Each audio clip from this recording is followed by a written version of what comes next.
views, opinions, positions, or strategies expressed on this program do not necessarily reflect those of the staff, management, or advertisers of WLAF.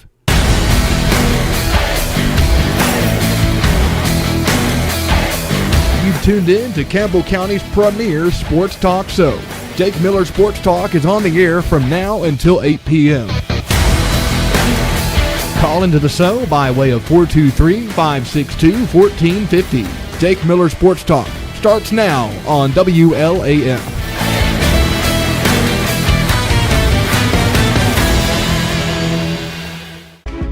And welcome into another edition of Jake Miller Sports Talk right here on WLAF, on TV, on the radio, on all of its platforms. Jake Miller, Caden Poston, Clayton Carroll, Matthew Moore. We're going to be coming to you for 2 hours right here on all of your WLAF affiliates. Guys, we got to start out with how the Vols didn't, and that start off strong. But, you know, you look at Rick Barnes, that's 3 straight Elite Eights, 4 straight Sweet 16s. We are undoubtedly living in the best times in Tennessee basketball right now. Rick Barnes has announced that he will be back for another year. Now, we've already hit the portal, and we've hit it hard. Had a really big addition from Belmont over the last week, just since we got put out of tournament play. But let's jump back to the Sweet 16 first. We're going to start off good. You come out against Virginia, a game in which you were, like, Tennessee was actually favored in this game. If you look at the betting lines, we were a 1.5-point favorite in that game. I think you and I talked about that a little bit last week. And it's like, okay, well, Vegas sees something. They know something. And boy, did they ever. Vegas ain't wrong much. They're not wrong by a lot most of the time. Now, when you look at this game, it's like, okay, Jalen Carey has an awesome game. Yep. JP Estrella has an awesome game. Everybody around him, it just seemed like everything was just falling right into place for Tennessee when we were playing Virginia. Ultimately, Tennessee ends up getting the win in a big, big way. And then we were supposed to have carried that momentum into Sunday when we were playing Michigan. And then Michigan takes the floor. And you look at it on paper, and it's like, okay, well, there's not really much of a size difference. But then you get on the floor. Oh, yeah. And there's a drastic size difference. And I thought, you know, at first, you know, we got Mara in foul trouble. We got him in foul trouble early. I'm like, all right. It's like, all right, that's what we needed. You know, just drive it right at him, make him foul you, get him on the bench. We'll go to the line. We'll shoot our shots. And then everything just seemed to fall apart. And it fell apart in more ways than you could have ever imagined, to the point in which you get to halftime, and it's like, okay, we have scored maybe 2 baskets out of the last 13 minutes of this half.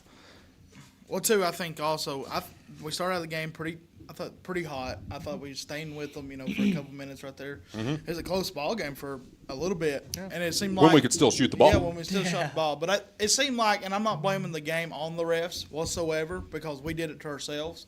But it seemed like when the refs started calling some not very good calls on Tennessee, you know, when Michigan's coach got in their ear and they started getting a little fearful, it seemed like they slowed the game down, and I think that really hurt Tennessee. Tennessee does not play well when they slow it down. They play better, faster with this team. That's just my opinion. Well, and two, you know, you look at the second half, and a lot of people are going to bring up, well, Jalen Carey, that was kind of a Bush League play by him, going up and shoving one of the Michigan players, you know, when there was a little skirmish there, because Jalen Carey was just taking up for his guy. Oh, yeah. Now, granted, Rick Barnes is going to put you on the bench the rest of the game for that. That's what he does. That's how he's always coached. But props to Jalen Carey for taking up for his guy. Oh, yeah, and Rick Barnes knows he's going to. Well, of course. That's what he's there for. But, I mean, Rick's got to do what he's got to do. I mean, it's business. Well, then you look at the end of the game, or not at the end of the game, but towards the end of the game. Ball gets inbounded, clock is running, and then Michigan just lets the ball sit on the floor. That's Bush League. You do that if it's a close game and you're trying to kill time. You don't do that when you're up 30. At that point, you're making a mockery of the game of basketball, and that's something that did not sit well with me, and I don't think it sat well with a lot of people. You know, then Gillespie had the dunk on the next play after. Yeah, that you just don't do that. No. Well, at halftime of that game, of course, a lot of us had flipped over to the Tennessee baseball game because we had lost to Vanderbilt on Friday and Saturday, both in walk-off fashion. The game on Saturday, great play by Vanderbilt. Yeah. Bases loaded, you only got one out. Just bunt the ball, you're sending somebody in, you're getting the run. And they won. Yeah. Smart play. Sunday, Tennessee is up 15-10 in the ninth inning. Bottom of the ninth. We're up 15-10. All of a sudden, bases are loaded. All of a sudden, it's 15-12, and bases are loaded again. And here comes Vanderbilt. If he hits a grand slam, they win. And what did they do? Hit a grand slam. They hit a grand slam and they won. Yeah. So, which prompted the question last week. I think Matthew remembers this one too. We were talking about how confident people were in Danny White's next hire, which is going to have to be the men's basketball coach most likely when Rick Barnes retires. How confident are you in Danny White to make that hire? And do you think that Josh Elander, one of the hires that we had mentioned, was in over his head? Here's the thing. You go from third base coach, assistant coach, to being the head guy. Yep. And right now, when you look at everything that this baseball team has going for them, obviously we're out of the top 25 at this point. At this point, is the goal just to get to Hoover? I think we will, no problem, honestly. I wouldn't say it's Elander's in over his head. I just think it's a new role, and it'll probably take time to kind of figure it out and get used to it. Because, I think the Atlanta Braves did the same thing. Snitker retired, just bumped up Walt Weiss as the new manager, and working out well for them. But I think Elander did make a good decision by going into the dugout. He was still continuing to coach third base, and now he's not. So I think that was a good change by Elander's part to get in the dugout and be around his team. Tennessee baseball did lose a lot too, but there is definitely going to be a drop-off from Vitello. I think we all knew that. I think we all expected it. Don't know if we thought it would be this much, but I also think that there's still plenty of time to turn around in baseball because baseball's a long season. I said last week. If we didn't hire Elander, how many teams hit the port? How many players hit the portal? Yeah, it was it was black and white. You've got to hire Elander. That half of our $1 million roster's gone. Yeah. If Elander's not hired, so Danny White making that hire. Yeah, the season's not going the way we want it right now, but hey, baseball to be played. So you got a lot of baseball's a series, so things can change in one night. So you got to kind of look at, don't lose these players, keep the momentum, keep the drama out of the locker room, and keep rolling with it. Yeah, because if we can find a positive in that Vanderbilt series was the bats woke up. Yes. At least the bats woke up. Finally. So now, do you want to be giving up 15 runs? No, you don't. But the bats woke up. So it's kind of like with basketball. The saying is, it doesn't matter what happens. All the other months, it matters in March. Well, there's a big word called momentum. Yeah. Yes. Yeah. You know big words? I didn't know you knew big words, Kate. Here we go. Already started. Jake, take over before he gets in. But One and two, before I throw this Coca-Cola at him. That's a Diet Coke. Well, Diet Coke. Yeah. Throw that, we're going to have some problems. But, another thing, Clayton, that we mentioned too last week was, the situation going on with the Lady Vols right now. And, how it's like, okay, well, we got rid of one assistant coach. Well, now we've got rid of another assistant coach in the process of that. So she has one more year to make it right. But then we go back to football. It's like you're in year 6 of Josh Heupel. It's like there's not a lot of confidence going into this year. Considering the situation in the quarterback room, and right now it's between George McIntyre, it's between him and Faison Brandon. Mm-hmm. And right now, with the way things are going in these scrimmages, of course, the orange and white game coming up, but it's looking as if Faison Brandon might be your QB1 going into this year as a true freshman, not even a redshirt freshman. GMAC has had the chance to be under the system now for a year and get some reps under the Josh Heupel system. What does that tell you with a first-year quarterback who's only been on campus for a few months now, coming in, he's already showing out, he's already playing better than what George McIntyre is. Now, I'm not sure if that's going to be your true QB1, come September. Yeah. But right now, there's a lot of questions surrounding that program as well. Yeah. Because right now, you're in year 6. You're Josh Heupel, you're in year 6. And this is your program at this point. You can no longer use the excuse of, well, I'm still trying to clean up what was left behind. But at the same time, you look at what he did with the quote-unquote mess that was left behind, and that team went 10-2 and was on the we don't brink. talk about that Connor Stallions game. We don't. Well, the thing is, you were on the brink of the playoff. Yeah. Yeah. And then you have, a redshirt freshman and Nico come in a couple of years later, and then it's like you're in the college football playoff, but you have locker room drama. Well, what was the big thing with that 2022 team at the end of that year? You had locker room drama because of an NIL deal between Hendon Hooker and Jeremy Banks because Mercedes-Benz of Knoxville chose to give the deal to Hendon Hooker because they wanted an offensive and a defensive player. Well, they chose to go all in on Hendon Hooker because we'll call it like it is. Jeremy Banks did what he did as a sophomore here at Tennessee, getting kicked off the team, the police video that came out plus the supplementary video that came out after the fact, what happened on the strip. So, Mercedes-Benz and Knoxville did what they felt like was right, and, who can blame them? Shane Brown chimes in. Danny Dimes only cares about money and the bottom dollar. Success comes second. Don't fool yourselves. Shane, with probably the best way you could sum that up. And that doesn't just tie into what we're talking about now, but it also ties into, quote unquote, the entertainment district that's supposed to be talent fee. And the talent. Don't even get me started on the talent fee. That's a joke.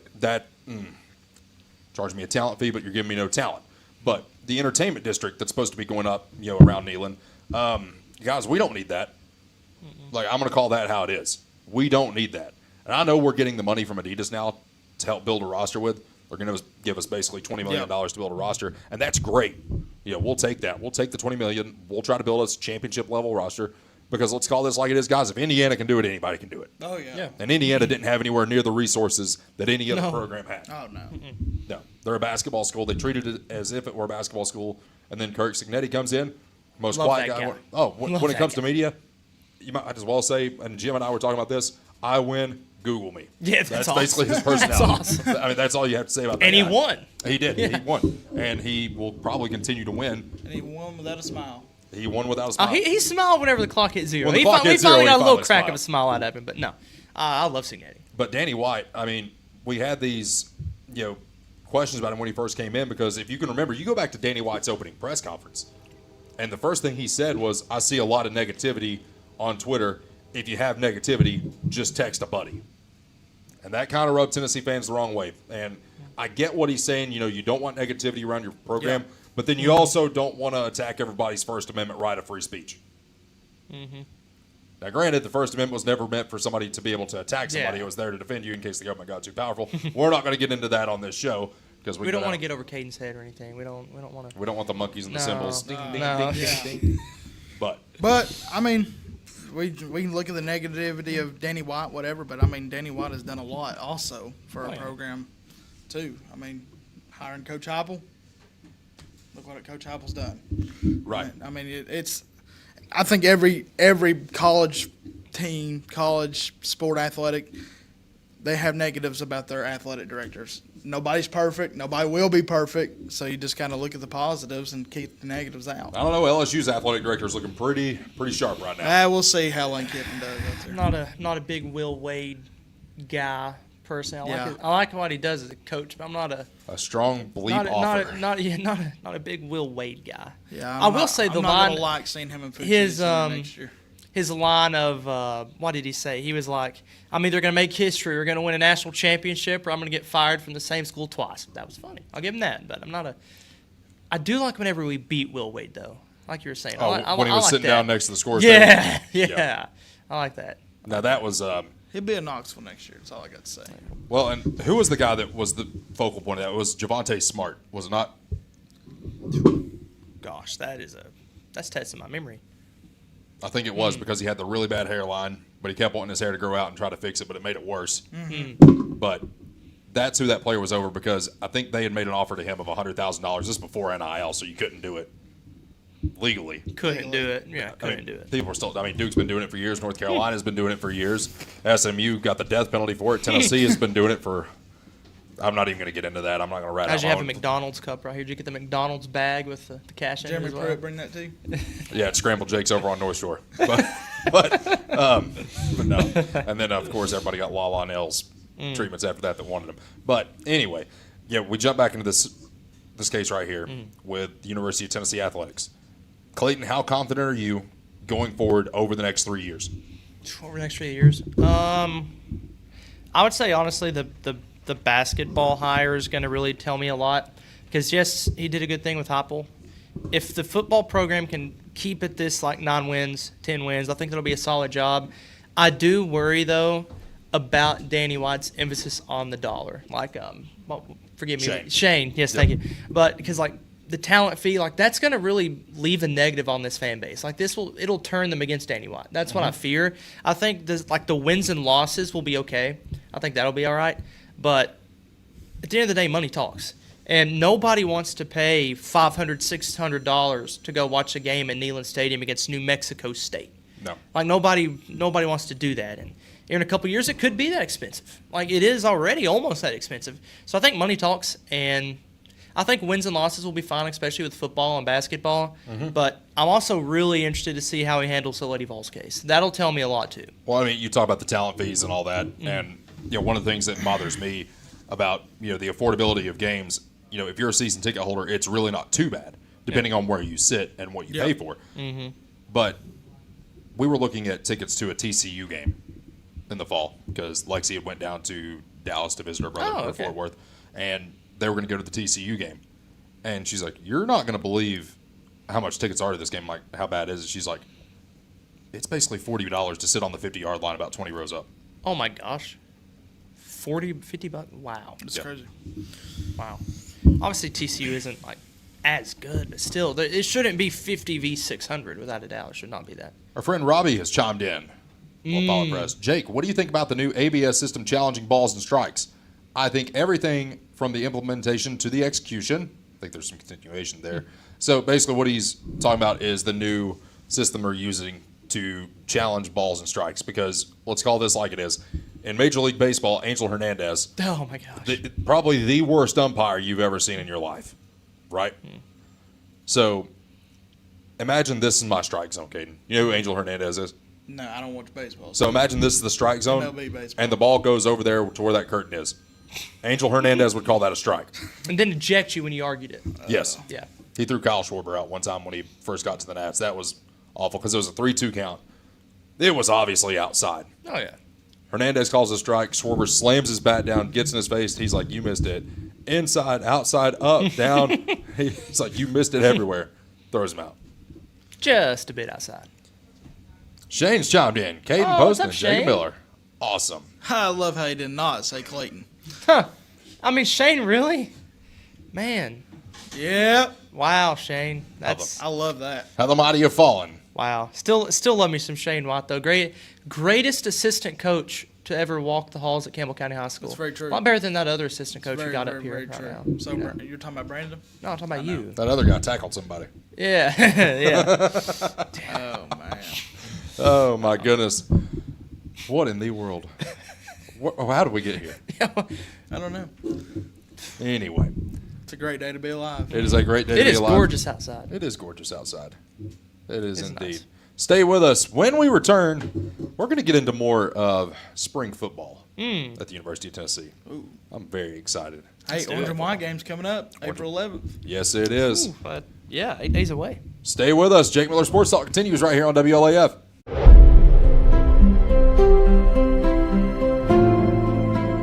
At Alco Builders and Realty, we have agents that know the area, that are experts in the local market. It's very important in real estate to have someone on your team that understands the market.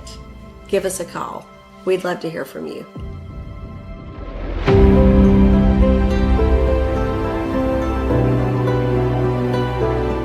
For more than 5 decades, one name has delivered excellence in paving: Boshears.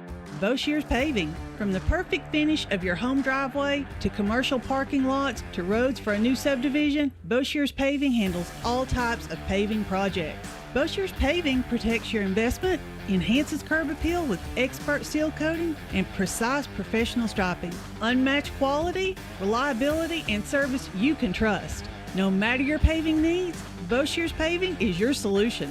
Call them today, 423-562-2162.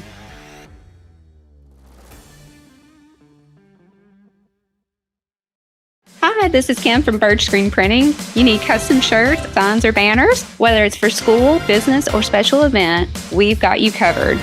We're local, friendly, and ready to help turn your dreams into a reality. Fast, reliable service from folks you know and trust. Come see us at Bird Screen Printing. Let's get your next project started. Hey, this is Larry Burge. Stop by and see us today in downtown La Follette at 225 East Central Avenue or call 423-562-3044. 562-3044. Go Cougars!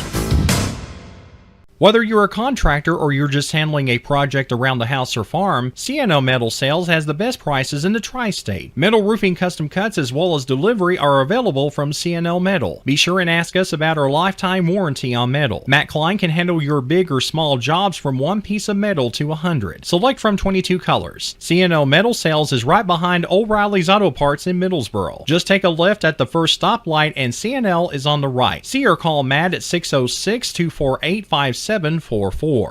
This is Matthew Klein, former Cougar number 42. Come see me at CNL Metal. Since 1963, CNC Concrete has been serving Campbell County and surrounding areas with the best there is in concrete. The best in rock, the best in rebar, the best in sand, the best in pretty much anything pertaining to concrete. That's CNC Concrete. Bobby Crass is his family's second generation of owning and operating CNC. As Bobby says, we hold your dreams, the concrete to your dream home. CNC Concrete, open Monday through Friday, 7 a.m. until the job gets done. Citizens Bank is a locally owned and operated bank serving communities in East Tennessee. The bank was established in 1934 with 3 guiding principles at its foundation: assurance of safety to depositors, a high standard of service to customers, and a genuine desire to serve the community. These principles are the core factor in the success that has lasted over 85 years and grown Citizens Bank to the renowned financial institution it is today. To learn more about Citizens Bank, visit citizensbank24.com. Quality and Clayton go hand in hand. That's quality constructed homes from Clayton Homes. The staff at Clayton Homes, located right here at home in Campbell County at Jacksboro, is ready to help you through all the steps of home ownership, from selecting the home that's just right for you to putting the keys in your hand. Since 1956, Clayton Homes has been making dreams come true. See the home folks about your new dream home from Clayton Homes, 110 North Street near Jacksboro Middle School. Call or just come on by. When it comes to a personal loan, the person you talk to makes a difference. At Community Trust Bank, our loan specialists understand whether you're consolidating debt, covering expenses, making an amazing purchase, or planning that dream vacation. Your reasons are personal. That's why we offer flexible payment options and competitive rates to help make it happen. Community Trust Bank, building communities built on trust. Member FDIC, equal housing lender. Hey, this is Chris Malone at Doyle's Tire Shop. We invite you to buy the new and used tires and friendly service. We're doing our best to continue the legacy of Doyle's Tire Shop.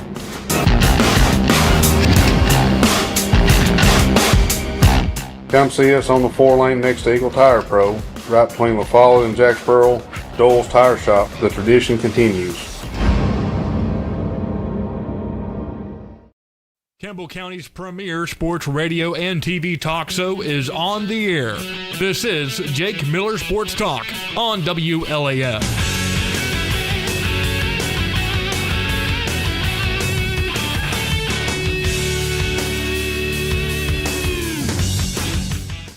Back here on the program, Jake Miller Sports Talk WLAF. Want to give a quick shout out to our friends at Charlie's Pizza. You all saw the promo video. That pizza that we had. That's good pizza. Dude, that was amazing. So I called and I was like, can we do something a little bit different with one of the pizzas this time? Sure, no problem. I was like, let's add some red pepper flakes, a drizzle of buffalo sauce, and some extra cheese. Ooh. Boy, did it turn. That's what made it taste good. Did it not turn out absolutely perfect? So good. That is one thing I miss about good old La Follette, Tennessee. So Charlie's Pizza.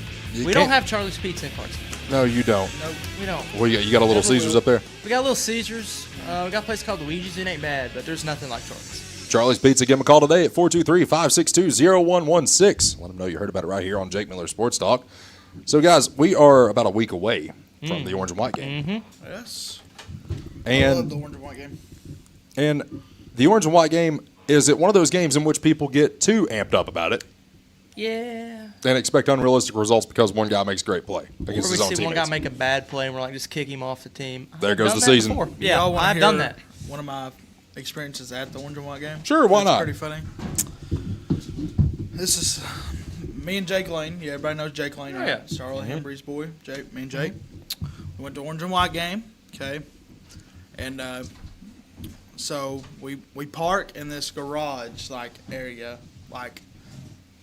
We knew we probably shouldn't have parked here, but everybody was parking there. Okay.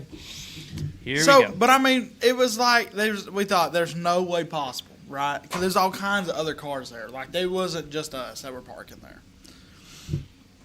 So we go to the Orange and White game. Everything's great. We meet his dad, his dad's friends, and we're just having a good old time at the Orange and White game. We get to watch the game together. We leave, and me and Jake's walking back to the car. We're fixing to go and get some Chick-fil-A, and we look, and Jake's car is gone. Oh boy! So me and Jake gets towed. We was like, oh my goodness, we can't believe it. We just could not believe it. We was like, are you kidding me? So we called Jake Starla. Luckily, she was in Knoxville. Oh my God. And she come and got us, and she took us to where Jake's car was at. Let me ask this. Were you in the parking lot crying in front of everybody? No, but I was like, I'm not walking home. I guess I'm staying in Chick-fil-A. At Chick-fil-A. At Chick-fil-A. I love that's where your mind went, was you were going.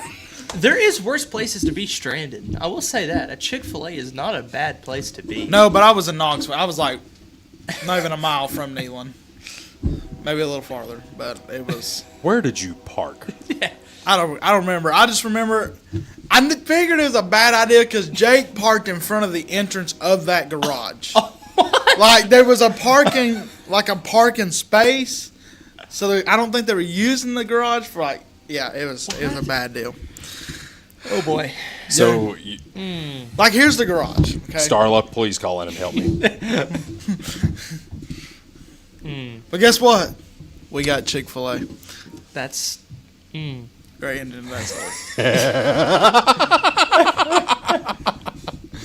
Oh yeah, this is a nice trophy. Shout out to Doug.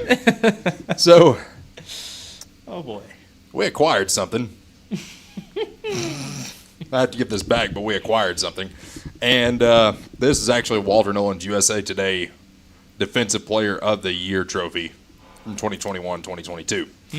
So, of course, Walter Nolan, standout player at Powell, ends up going on to Texas A&M and then finishing out at Ole Miss, now playing in the NFL.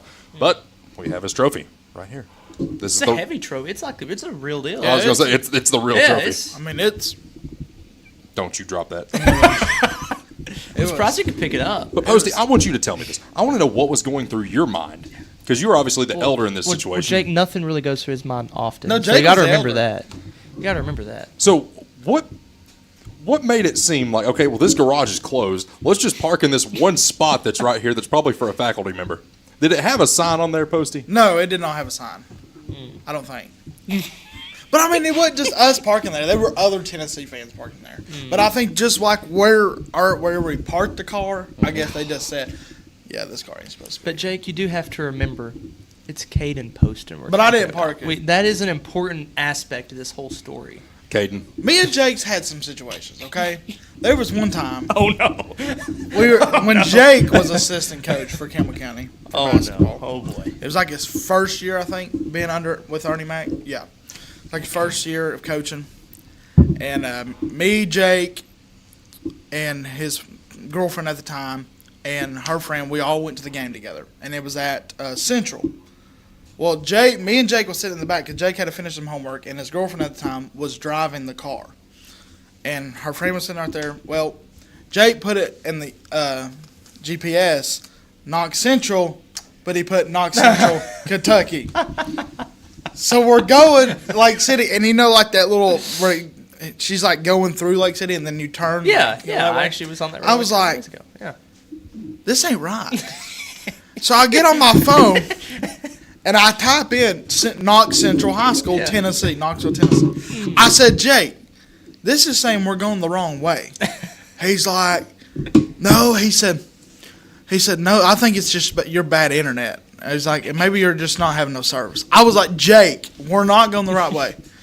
We look, and we're like an hour away from the gym. Yeah. So he calls Brandon. He's like, hey, man, I'm going to be late. I'm on my way, though. Jake gets in it, and we're trying to – we got there right probably about 5 minutes till tip-off. So I don't want to bash anybody here. Why do you need to plug Knox Central High School into the GPS? That is not a hard place to find out. I guess just Jake just driving there. I mean, but too, I mean, it is what it is. It is a nice gym. I put out the request. Yeah. My friend Josh chimes in. He says, nice. So, Posty, you have my number. Yep. Am I on your favorites on your text list? Favorites? Yes. How you can pin conversations. I don't have anybody pinned. Well, here's what you're going to do. You're going to pin my number. You're going to pin my contact on your... okay. Oh, I'm calling somebody. Hang on. Jake Miller. No, go to your text. Oh, boy. I'll find Jake here. There it is. All right. Jake is giving like mad, disappointed dad energy right now. If you ever get in a situation where you're on campus and you need to know where to park, I want you to call my number as soon as you fear that you might ever have an issue. I've got you, Jake. What am I going to do with him? I'm going back to Clarksville Sunday, so like my thoughts and prayers are with you, Jake. I will pay you in green tools if you could come back and stay forever. Matthew knows that all too well. It's worked out well for him. Or Charlie's Pizza. If we can throw some Charlie's Pizza in there, then we can make that happen. Yeah. We can make that happen. Might have to stay. Oh. Knox Central Kentucky Postie. It wasn't me. It was Jake. I'm blaming you. It wasn't me, dude. It was all Jake. Buddy. Tell you, man. It was all Jake. I promise. That one was on Jake. Now, the rest of them, probably my fault. But the Orange and White game is scheduled for next Saturday. Yeah, let's get back on topic. Yeah. So we started talking a little bit before we got interrupted about how the game can be skewed to make you think extremely one way or the other about a certain player or how the team is going to do. And Butch Jones, I think, was the worst for it because he had this scoring system to where the score would end up being like 150 to 145. Like, it was dumb. You like got so many points for a first down. You got so many points for this, so many points for that. It was not real football. Oh, no. It was also Butch Jones. So yes. Like, we're kind of used to that by this point. But at the same time, you look at this game, you're going to get to see the top two quarterbacks that we have, whether or not they're going to take reps with the ones or the twos. Because obviously the quarterback wears the gray jersey during the orange and white game because they're untouchable. Your favorite jersey? Get on topic. Anyway, we're going to see both quarterbacks. Probably both will take reps with the first string. Yep. The I wide think receiver George core. McIntyre will be first, though. You think he will. You think it's GMAC? I think it's GMAC first. And then you have Faison coming into the deal. And the guys over at VolQuest seem to think that he's got the upper hand in this one already. They think he has got the talent, the intangibles to step in and be QB1. Now, the downside to that is that Tennessee failed in the portal when it came to getting a quarterback. Yeah. And everyone's like, well, what about this Adidas money that we're supposed to get? Well, Adidas isn't on campus yet. Mm-hmm. So we can't go touting around the Adidas money yet when we don't have it yet. Yep. Mm-hmm. That's how you get into debt. Debt's bad. Sports debt, I've never experienced it, but it's probably worse. I would hate it. But when you look at this, and we were going all in on Sam Levitt at one point, and we failed. We got the guy out of Colorado. He was basically just to fill a roster spot. We have no intention of using him at any point. Period. He's just not there. Mm-hmm. If it tells you anything, 2 freshmen are better than what he is. That's bad.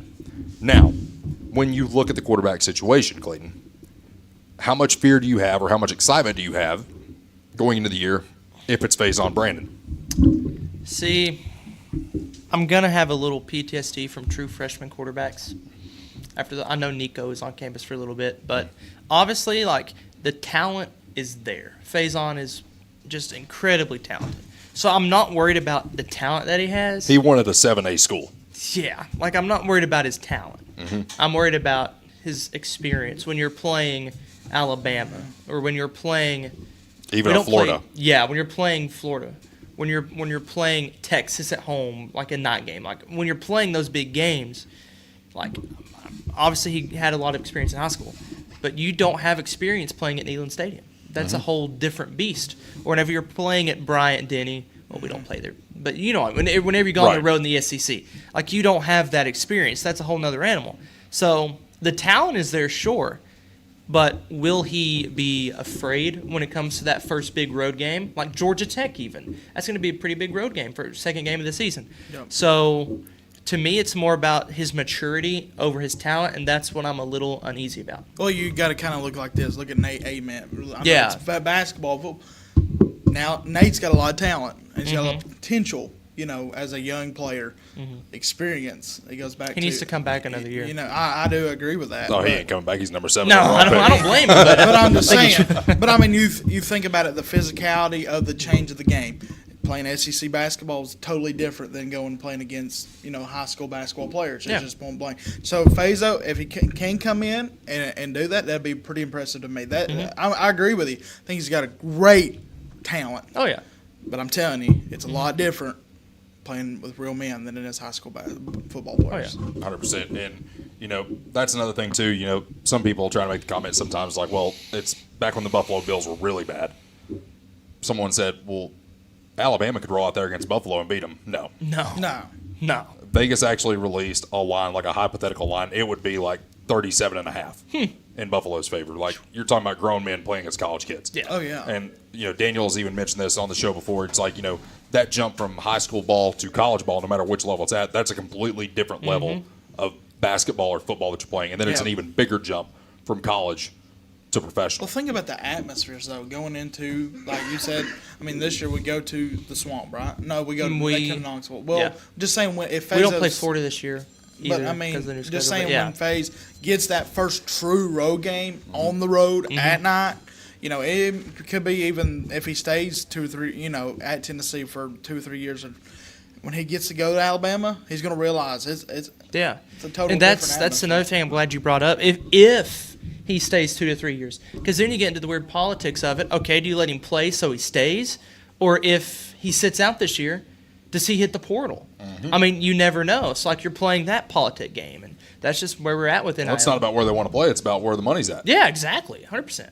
So you get into that, but I really do believe Faison has all the talent in the world, but does he have the experience? And I don't doubt Josh Heupel to develop him, because look what he did with Joey. Obviously, Joey kind of fizzled out a little bit at the end of the year, but he also was dealing with some surgery and stuff. A lot of health issues after that too. And still, that says a lot about Joey. But I remember that Georgia game. If Max Gilbert didn't blow it, he played a great game against Georgia, and then we missed the kick. I still have PTSD from that. And still, you still don't like Max Gilbert, but and two, you look at the Alabama game. We got a chance to win that ball game. Some bad play calling cost. Yeah, that was a terrible play call. So but I have trust in Heupel. I think he'll make the right decision to whoever it is. And two, if he has to go back to picking Joe Milton and then putting Hendon Hooker in later on in the season, if he picks GMAC and has to put Fazo in, or if it's the opposite, he's making the right decision. Because at the end of the day, Josh Heupel can develop the talent, and I think he will. It's just how quick is Faison going to develop? I think that's the big thing. Because you can't really develop maturity. You just kind of gain it. Yeah. So how quick will Faison get that maturity? Well, then no one talks about this anymore because it never happened. But, we had a kid on campus a few years ago, ended up being a fantastic quarterback at Liberty, and then goes on to Colorado, Caden Salter. You guys remember that name? I do remember that name. I didn't want to play for Tennessee. Well, that's the thing. He never got to play. He never even made it to the orange and white game. He gets on campus in January and gets in trouble twice. Oh, boy. Before the orange and white game even happens. And the first time it was like, okay, well, he's suspended from the team. Well, then he's back on the team. Well, then he immediately gets in trouble again. And it's like, okay, sorry, man. There's nothing we can do for you. And you want to talk about talent. He was probably one of the more talented quarterbacks coming out of high school that year. I think he might have been one of the top 5 quarterbacks in that class. Yeah. But because he couldn't keep it together, he ends up at Liberty, plays for Jamie Chadwell for 2 years, and then he eventually transfers to Colorado. I don't know what he's doing now. But, at the end of the day, if you can keep talent here, that's the big thing. And bottom line, you got to just make sure guys stay out of trouble. Well, yeah. You got to think about it, too. Freshmen coming into, living the dream, born, raised in Knoxville, or even watching Tennessee football, and then you get to wear that jersey. You got to realize you're representing Tennessee now. You're representing the football program, but you're representing the university, and you've got all eyes on you, and you got to make sure you got to get your priorities straight. Yeah. It can mess up everything you've got going. Yeah, because nowadays you think of all this NIL, people don't care as much about the jersey, and that's what I don't like about NIL. Obviously there is some pride, but it's all about, oh man, I can make $3 million at UT, or I could make 2.83 at LSU. I guess I'll go to Tennessee. That's what it is. I hate that. And then obviously with all the money comes great responsibility. Well, and something else that Tennessee needs to factor into that too when they're making these pitches with NIL, you also need to start including the fact, hey, there's no state income tax here, so we're going to save you money in the long run. Yeah. Because what did Nico end up taking to go to UCLA? Golly, what did he take? 2 point, or was it mid 1 million? It was mid ones. Yeah. But by the time you factor in federal and state taxes in California, he made less than I think he might have made half of that. And we all know too. You got to look at it. It wasn't just Nico made that decision either. No. Well, and that's another point too. Is you got a lot of bad advice going around from these players, their parents, or their quote unquote coaches, and they're trying to be both an agent and a financial advisor when they have experience in neither of those. It's like, I would hope nobody would come to me for advice about how to handle a sports contract because I wouldn't even know the first thing about it. And like, you can't even blame the players entirely, because if I went, hey, Caden, here's a $3 million check, you're not going to say no to that. No, you can't blame you can't blame the players entirely for that, because like, if you hand somebody $2 million, that's a lot of money, especially for a freshman coming into college. Yeah, and it hurts when the families get a hold of the money and the families spend all the money, and then you're having to transfer to try to get more money because you put yourself in a bind because you were banking on $8 million coming in over the course of 4 years. Well, guess what? Now you don't have it. And which, I think getting more money from Adidas will help get more talent here. But the problem that we're going to run into is once that money's dried up from these players, let's call it like it is. You hand an 18-year-old $2 million, that might last half a year because they're going to blow it on a car, they're going to blow it on jewelry, they're going to blow it on clothes, they're going to blow it on electronics. Like, the money's going to be gone. Yeah. Oh, yeah. I mean, it's the maturity level. When someone can sit there and say, well, why don't we have a financial advising course for these kids? Well, they do. That's in place. There's also people, I know at UT, that like anytime one of them gets an NIL deal, they have to look over that deal. Like, it has to be looked over by the university before they can accept it. Yep. And unfortunately, you get to the high school ranks, and some of these kids are just getting offered whatever. And it's like, well, what about high school? Why aren't we teaching these kids this in high school? Here's the thing. They are. NIL is legal in high school now. Well, I'm talking about like just a financial advising course. Oh, yeah. Like a financial planning, personal finance class. Like, that's a thing in high school. Oh, now. yeah. I took it when I was in school. I took it. I did too, yeah. But they made us take it when we were 14 years old. Let me ask you this. What 14-year-old out there do you know that is going to be able to sit there and say, yeah, I'm interested in a Roth IRA? I did one, but I'm not a, yeah, I'm kind of geeky, so. I mean, that's understandable. Yeah. But like the majority of kids. Yeah, but like when I was 14, like I didn't care. I just wanted to go get a milkshake at Sonic or something, or go get Charlie's. That's as far as my bouncing money at 14, if somebody offered us. Yeah. Oh. Yeah, like it looks a lot different on a PowerPoint than when it's a check handed to you. It's like, yeah. It's all about protecting your investments, just like you can with our friends at Martin and Effler Heating and Cooling. That was smooth right there. That's what I do, man. Give them a call today. Guys, make sure you get a yearly checkup. Obviously, it's starting to get hotter outside. You do not want to be stuck in a hot house this summer with no AC. It's like, yeah, you can get a temporary solution to that, but guess what? You start spending more and more money on temporary solutions, and it will eventually cost you more than what it would. Just call our friends at Martin and Effler. Give them a call today. That way they can get right with you. Stay with us. Final segment of hour number 1 coming up right here on WLAF.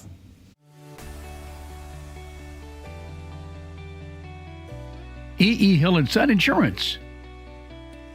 The insurance agency started out as Hill Insurance, and it was started by my grandfather in 1925. Celebrating 100 years in 2025. I went into the insurance business with my dad and my Uncle David in '74 after I got out of UT. Then I bought the agency from my dad in '77. It started as father and son.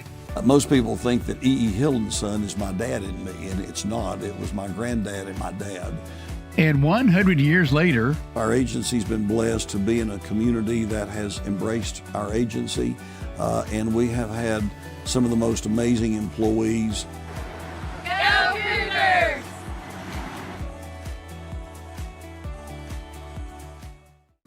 When you think loans, think green and look for us under the big green sign, First National Bank on the 4-lane La Follette. Our hometown staff welcomes you by today. See Brian. Ask for Carrie. Look for Beth behind the counter.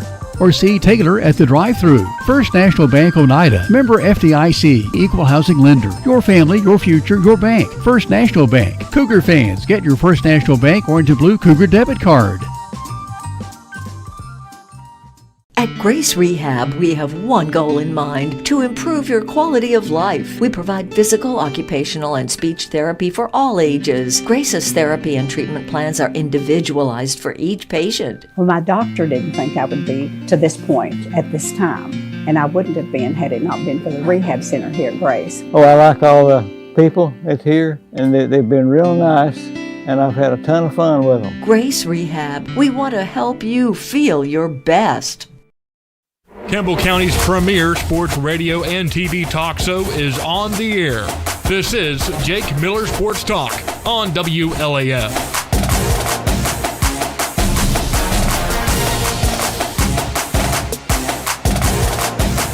segment, hour number 1. Jake Miller's WLAF. Kate Poston. It's Clayton Carroll. Guys, go see our friends down at Blue Detailing in Jacksboro if you just need your car cleaned out. Or if you want it shining like Posty's car. They had you shining. They had mine shining. Go check them out on Facebook. Set you up an appointment today. And they also give out gift vouchers. So if you want to get something for somebody for their birthday, for Christmas, whatever it may be, don't have any ideas, get the car detailed. They'll appreciate that. Blue Detailing, check them out on Facebook. So, guys, we had some comments come through on the Facebook feed, and I'm excited to read some of these. Got some familiar faces on these comments as well. Matthew, what we got? We got Shane again. It says, Josh Heupel has struggled to evaluate the quarterback's position since day one. I agree. He missed on Milton, had him starting over Hooker before everything happened there. Got the full comment right here.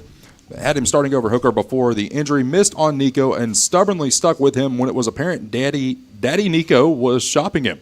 He wouldn't get a big fish out of the portal this offseason. No way I see him starting Brandon over the stick based off 6 years of his loyalty to upperclassmen. That is a really good point. Josh Heupel does have a bias towards some of those guys that are your seniors, juniors. I mean, we've seen that time and time again. But, I mean, also, we have our friend David, or Anthony, chiming in. Says, how many games will UT football win this year? Give me 9. 8 or 9. 6. Whoa. You guys going 12-0? No. What's bad is I could see 6 wins. I could see 10 wins. I say 10. No, I could. I see 6 and 6. Yeah. Like, I think it's either going to be a really, really good year or a really, really bad year. Also, our friend Robert Higginbotham chimes in. Says, Caden, would you go play for Kentucky for $3 million? Absolutely not. If they wrote you a check right now for $3 million, you would not scream, go Big Blue. Nope, not happening. So you have two options right here. Kentucky's offering you $3 million. And then Tennessee's offering you $50 and a full tank of gas. What are you taking? I'm heading to Rocky Top back. I don't believe that. I do not believe I'm that not for going a to second. Kentucky, dude. I do not believe that. I cannot stand Kentucky. I don't believe that. So you would go to Rocky Top for 2 rubies and a grilled cheese. What? I'm telling you, dude. I don't believe that. Well, you can believe what if you the want, $3 million but check was in your hand, I'm not going. So to you Kentucky. mean to I'm tell not me? going to Kentucky. You mean to tell me you would take a lighter and light that check on fire? Oh yeah. I don't believe that. I can't. I cannot. No, I'm not going to play that. for Kentucky. I can't stand that place. You know, people think I'm crazy, but it's the truth. You know, you would be more like Ricky Henderson in that situation. You wouldn't light the check on fire. You're the type of guy that would frame that $3 million check, still go to UT, and just hang it on the wall and never cash it. Do you know who Ricky Henderson is? No. Played for the A's. Yep. One of the all-time leaders in stolen bases in Major League Most toxic Baseball. player to play with in MLB The Show. I love doing that to people. But you know what's funny about him? What? He got a bonus one year for $1 million. At the end of the year, the A's accounting department said, hey, we have $1 million that's unaccounted for. Oh, my gosh. What happened to this $1 million? Well, they finally tracked it down, and it was his bonus check. And they go to him, and they say, Ricky, it shows that you never cashed this check. He goes to his wall, pulls it off the wall in a picture frame, and he always talked in third person. He said, nah, Ricky wants everybody to know that Ricky a millionaire. Even though the check is void after 90 days. Yep. That's what you would do. It would be. You'd frame the check.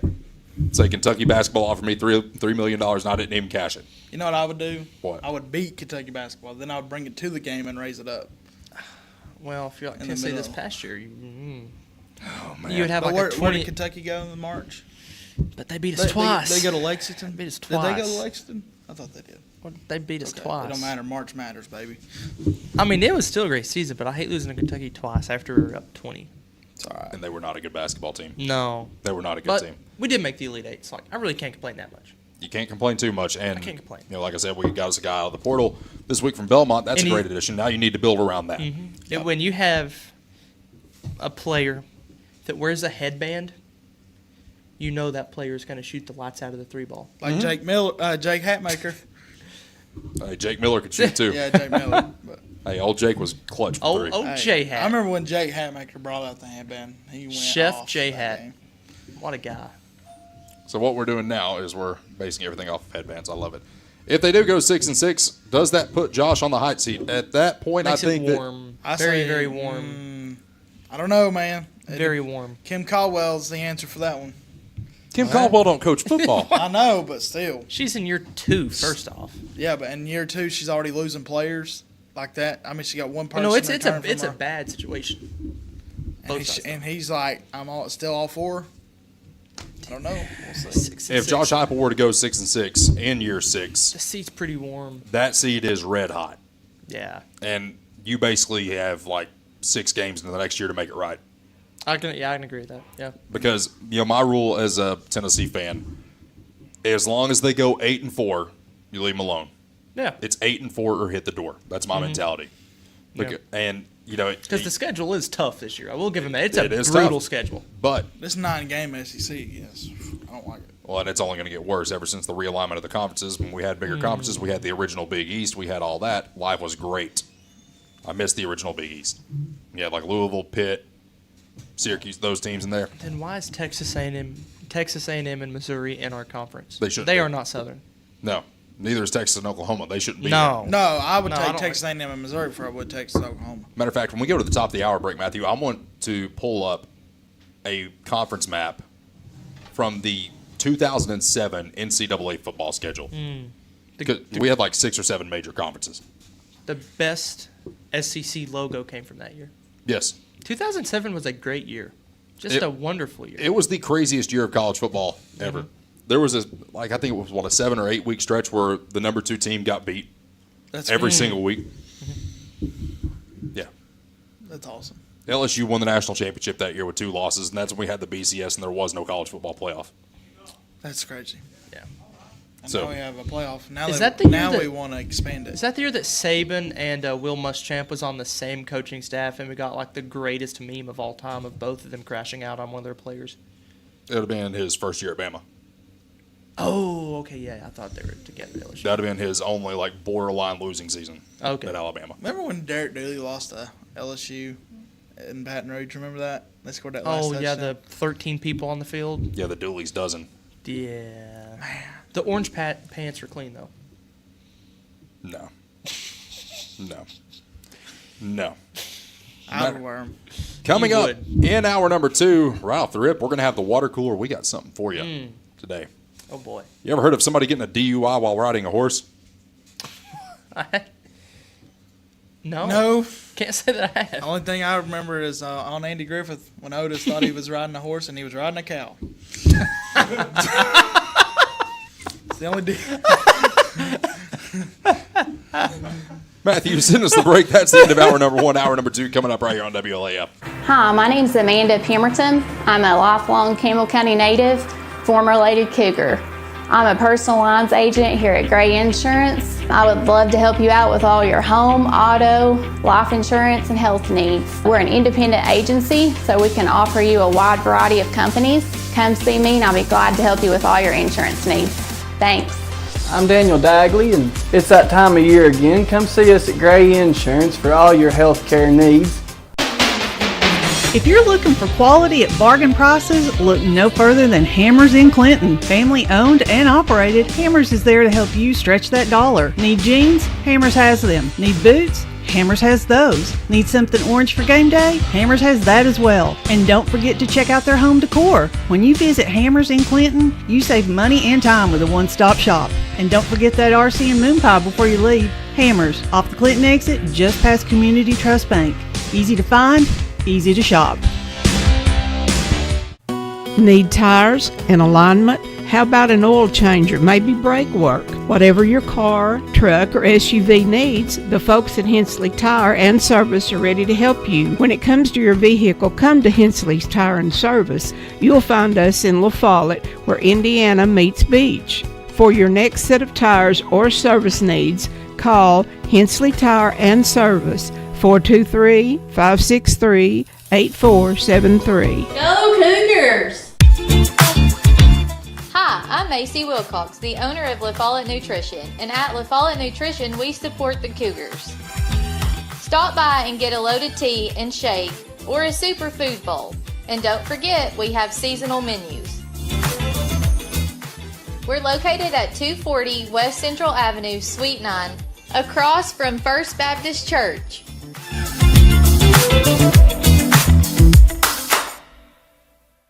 I'm Bailey Ball. Come see my dad, Billy, at La Follette Mine Supply. Hey, he's my dad too. Come see our dad. For septic tanks, PVC pipe, septic chambers, and rebar. Be sure and ask about our low prices on Tractor Ag Fluid, Def Fluid, and Rotella T4 motor oil. What's that? No kids zone? You can read? The staff at LUB, La Follette Utilities Board, is there for you.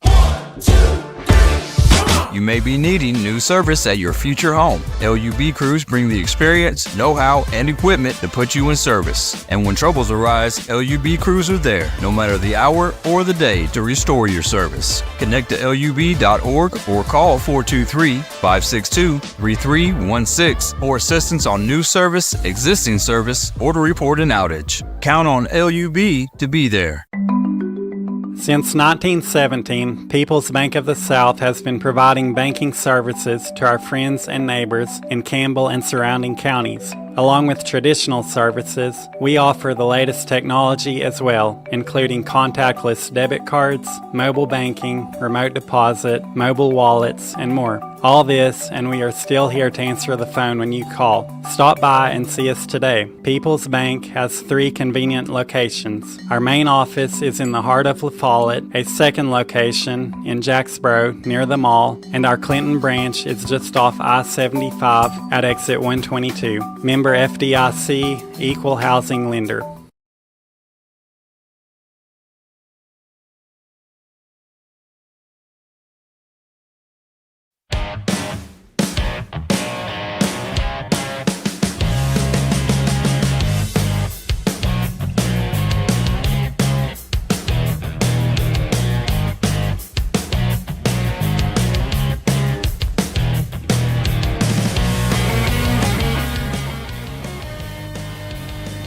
Hour number 2, Jake Miller Sports Talk, WLAF. Cruising right along with you. That's a good Friday. So, it is time for our water cooler presented by our friends at Martin & Effler. Let's go to Bowling Green, Kentucky. Okay? Water cooler segment, Kentucky. Oh, boy. Here we go. It's being reported out of Bowling Green. A Kentucky man was arrested Thursday after police said he was riding a horse while intoxicated. Bowling Green police said they found 48-year-old Jorge Luis Hernandez on a horse partially slumped over as it walked along a road. He and the horse then began traveling on a sidewalk, according to an arrest report. Police said Hernandez had a strong odor of alcoholic beverage and had bloodshot eyes, slurred speech, and delayed movements. Hernandez said he had just left the liquor store and had a liquor store bag tied to the horse's saddle. Hernandez was arrested and charged with operating a non-motor vehicle under the influence of intoxicants. First of all, that is the first time I've ever heard that charge in my life. Yeah. Wow. Can you imagine being in the cop car and you hear dispatch? We have a man riding a horse. Slumped over. Here's my question. Mm-hmm. What did they do with the horse? That's a good question. Because nothing is there. Obviously, the guy was booked into jail. Yeah. I mean, Charged with operating a non-motor vehicle under the influence of intoxicants. That's the first time I've ever heard that charge. You know what's funny is they were probably what sitting there having... happens if that horse just starts running? There's nothing you can do at that point. You just see a bunch of cops chasing a horse? Because a horse is in excess of 1,000 pounds, right? I think so. Yeah. There's nothing you can do And I to want to stop know it. what kind of horse it was. Well, you're up in Kentucky. There's a lot of them. Yeah, I know. That's what I'm saying. Like, was it a Mustang? Was it a Tennessee Walker? Was it... I mean... I seriously want to know what they did with the horse. Maybe just donated it to, like, the local... It'll be in the Kentucky Derby next week. Yeah. Anyway. Huh. But I also have to mention probably the best golfer of all time. Oh, boy. He knows how to draw publicity to the sport in literally every way possible. More people got into golf because of Tiger Woods. More people watch golf because of Tiger Woods. more people now listen to the news more because of Tiger Woods. Obviously, we had the situation back in 2007 with his now ex-wife who chased him down the street with a golf club, wrecked his car, went to jail. You didn't know that? No. That actually happened? Yes. She found out about some of the stuff that he was doing and started chasing him with one of his golf clubs. This was back in 07. I would have loved to have seen that on video. I'd love to have been there, out there, eating my hamburger and my hot dog and just my popcorn. As if you and I could even get into Jupiter, Florida. I know. That's where all the big wigs live. They've been more. Now, which golf club was it? That's the important question. Was Oh, it a little you putter? know- Was it a driver? Oh, no, you know it was like his driving iron, like his 3-iron or his 2-iron. But, of course, he was arrested after flipping his Land Rover. Knew that. Blew a 0-0 in the breathalyzer, but struggled with the rest of the sobriety test. He's probably still going to play in the Masters. Oh, I'm sure. Now, Matthew, did you have a question? No, I was going to say he was on the phone with the president at the time. Recently. Oh, no. Actually? I mean, they all live right down on that same street. That is Jupiter. true. Yeah, that's right. That's where all the big wigs live. TMZ reported it, so take with that what you will. Hey, I mean, the thing is, if they put something out, they're usually pretty spot on with it. That is, I remember they reported. It was Jeremy Banks. Yeah, and then there was a celebrity died. They reported it before the person's family knew about it. Mm-hmm. That's awful. Yeah. Yeah. Learned about that in class last semester. Mm-hmm. Yeah, it's pretty terrible. Yeah. But you look at Tiger Woods in this aspect. I love Tiger Woods. I do too. I mean, like I said, he was one of the best golfers ever. He is the best golfer ever. I mean, yeah. But he can draw more attention to the sport in the ways that you don't want it drawn to It's it. like Draymond Green of golf. Or LeBron James. He can draw more attention than anybody. Yeah, but LeBron James and Draymond aren't going to jail, though. That's true. Draymond is great. Scotty Scheffler's been to jail. There you go. Charges got dropped, but Scotty Scheffler's been to jail. That's still the funniest story to me, because when he got arrested, he was doing workouts in his jail cell to get himself ready, because they had to go get him from jail, Matthew, and bring him back to the course just so he could tee off. Wow. Like, he almost missed his tee time because he had to go to jail. I just think it's funny we had a DUI. We had a DUI with a horse and now with a tiger. So take with that what you will. But I really do. I still want to know what was done with that horse. Yeah. It's like, how do you subdue the horse? WLAF. No, we don't. I want to know what happened. If somebody calls the radio station knowing what happened Say, to "I've that got this horse horse in my that's the backyard." greatest breaking news to ever drop in Campbell County. If Yes. someone knows what happened to that horse, What if he stole the horse? like Posty? because you can't take the car. You can take a car to a pound, but what do you do with it's like a wrecker service or something? Like you can take it, but like what do you You do? ain't with going it? to take it to the Yeah, what do you do animal with a shelter. horse? There's a business idea. Well, we're going to start repossessing people's horses? Take a picture with a horse. Oh, my goodness. $5 a person. That's still one of the most bizarre stories that we've had come through this year. DUI on a horse. That's wild. I think it's crazy that it's not they didn't drive the horse. So how does that go on? That can't go on your driving record because you weren't driving a motor vehicle. Whoa. So how's it a Just like if you get DUI? a boating under the influence, it doesn't go on your driving record because you weren't operating a car. So how's it a DUI then? But apparently it wasn't. It was it wasn't a operating DUI. a non-motorized vehicle while under the influence of intoxicants. You know the police, they were just like going to the very back of the law book, like, can we book this guy for anything? And then just get to the bottom. I told him, I was like, they had to have Googled something. Yeah, had to. But at the same time, like, you look at some of these other things, it's like, like, obviously, it'd be pretty easy to impound a lawnmower. Yeah. Because you know that's happened before. It'd be easy to impound a four-wheeler. It'd be easy to impound a side-by-side. And you're thinking about the safety of the guy, too. You don't want him to get, like, ran over. Like, that horse goes in the end of the road. Somebody's hitting that horse. Okay. Doesn't need to be like the deer that I saw on 75 North. Man. You know, I seen with the Christian Academy one time. It was like the deer ran from the Christian Academy, ran across over Daddy's Chapel, and next thing you know, I seen it do this. It did. Oh my gosh. So let's hear your story about the deer. Matthew, I need you to do me a favor, buddy. I need you to clip that. And I want to see on Facebook. I saw a deer. It went across from the Christian Academy. The next thing you know, it was doing this. It was. It got hit. I felt horrible. But my dad said, like, it just kind of like gets a really bad headache, I guess, and just runs off. No? I felt horrible. That's terrible. Corey, please feel free to call in at any time. Please. Donnie, feel free to call in at any time. Somebody, save this program. Call in right now. What happened to the horse? Did it ever say in the news? No, it never said. That's why we're trying to figure out what in the world happened to the horse. Maybe they just donate it to a local farm in Kentucky or something. That is your water cooler presented by our friends at Martin and Effler. Back to sports. Back to reality. Clayton, have you been keeping up with Tony Vitello in the majors? A little bit, yeah. And people are shooting this down right now. Some people are saying it's big what he's doing. It's good what he's doing. But then there's people in the other camp saying, "Oh, well, this is why you don't go from college to the majors in this fashion." Well, first of all, we have to remember the Giants franchise and their state of affairs before he got there. Yeah. Was not good.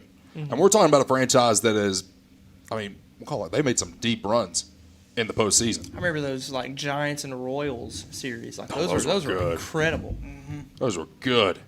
Not to mention, if you're a Tennessee fan, it's easy to cheer for them. I do not want anybody to buy that stupid hat that we showed last week. It's kind of funny. The one with the San Francisco Giants and the Vols logo on the side of it. That was our water cooler last week. That was our water cooler last week. Don't ever buy that hat. Don't be that guy.